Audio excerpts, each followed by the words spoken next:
দর্শক আসসালামু আলাইকুম। খবরটা খুবই ইন্টারেস্টিং হতে চলেছে। আর দ্বিতীয়বারের মতো আবারও ইরান এবং মার্কিন যুক্তরাষ্ট্রের ভিতরে, প্রিয় দর্শক, এই যুদ্ধটা নিয়ে একটা মধ্যস্থতা হওয়ার একটা কথা চলতেছে। এটা মার্কিন প্রশাসনের পক্ষ থেকে জানানো হয়েছে যে আগামী 36 থেকে 72 ঘন্টার ভিতরে, প্রিয় দর্শক, তারা একটা মধ্যস্থতায় হয়তো তারা পৌঁছানোর জন্য একটা অফার, তারা আবার একটা বার্তা তারা দিয়েছে পাকিস্তানের কাছে।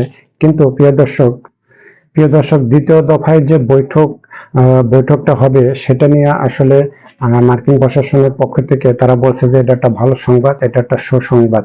কিন্তু ইরান সরাসরি এই এই তাদের যে এই যে যে নিউজটা বা তারা যে বার্তাটা দিয়েছে যে দ্বিতীয় দফায় একটা 36 থেকে 72 ঘন্টার ভিতরে আর একটা মিটিং বা মধ্যস্থতা করার জন্য তারা হয়তো একটা এই ইরানিদের সাথে হয়তো তারা একটা সমঝোতায় আসবে। কিন্তু ইরান সরাসরি এই বিষয়টাকে অস্বীকার করেছে যে আসলে মার্কিনীদের পক্ষ থেকে যে কথাগুলি বলা হয় সেই কথাগুলি আসলে ইরান কোনোভাবেই আসলে তারা বিশ্বাস করে না বা বিশ্বাস করতে চায় না।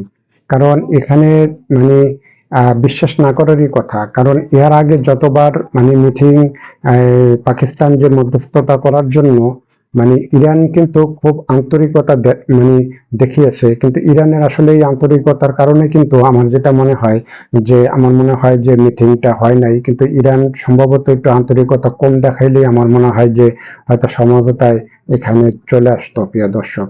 কিন্তু দেখা যাক যে আগামী 36 থেকে 72 ঘন্টার ভিতরে আমেরিকা কি ধরনের যুদ্ধ বন্ধ করার ব্যাপারে বা একটা মধ্যস্থতা করার ব্যাপারে কি ধরনের প্রস্তাবটা তারা সামনে নিয়ে আসে। প্রিয় দর্শক, যদি ভিডিওটা ভালো লাগে লাইক ও সাবস্ক্রাইব করবেন। আজ এ পর্যন্তই। আসসালাম।